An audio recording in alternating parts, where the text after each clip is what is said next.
আসসালামু আলাইকুম। চিংড়ি মাছের ভর্তা করব আজকে আমি। প্রথমে চিংড়ি মাছটা ধুয়ে নিয়ে নিচ্ছি আর দিয়ে দিলাম ফ্রাই প্যানের তেলের মাঝে 3টা শুকনো মরিচ আর 2টা রসুন দিয়ে তেলের সঙ্গে ভালো করে একটু ভাজা ভাজা করে নেব। ভাজা ভাজা হয়ে গেছে, উঠায় নিব। এখন দিয়ে দিব চিংড়ি মাছগুলি। চিংড়ি মাছগুলি ধুয়ে পরিষ্কার করে নিয়ে নিছি আগের থেকে। আমি ছোট চিংড়ি, তাই চিংড়িগুলোকে ভালো করে আমি তেল ছাড়া এভাবে করে ফ্রাই প্যানে একটু ভাজা ভাজা করে নেব। যে পর্যন্ত বাদামি কালার না হয়ে আসছে এই পর্যন্ত ভাজা ভাজা করে নেব।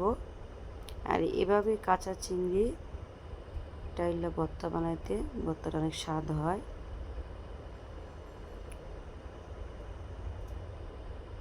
আমি আরও কিছুক্ষণ চিংড়ি মাছগুলা একটু টেলে নেব। দেখেন হয়ে আসছে, চিংড়ি মাছগুলো টেলা হয়ে গেছে, আমি উঠায় নেব। এখন আমি শুকনাগুলা একটু আদা আর একটু পেঁয়াজ ভাজা ভাজা করে নেব। তেল ছাড়াই একটু ভাজা ভাজা করে নেব।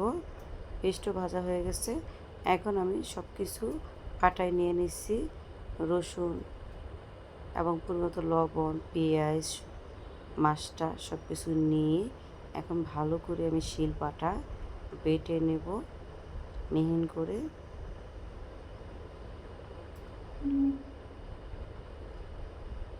এভাবে করে আমি সব কিছু পাটায় বেটে নেব।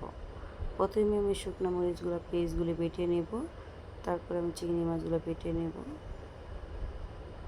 এভাবে পাটা বেটে ভর্তাটা করলে ভর্তাটা অনেক স্বাদ হয়। আর ভর্তার রেসিপিটা কেমন হয়েছে আমাকে জানাবেন, কোনো ভুল হলে আমাকে জানাবেন। এখন মরিচগুলো বাটা হয়েছে, এখন আমি মাছগুলো বেটে নেব। ভর্তাটা আমার বাটা হয়ে গেছে, ভর্তাটা একদম রেডি হয়ে গেছে। আজকের ভর্তার রেসিপিটা কেমন হয়েছে আমাকে জানাবেন।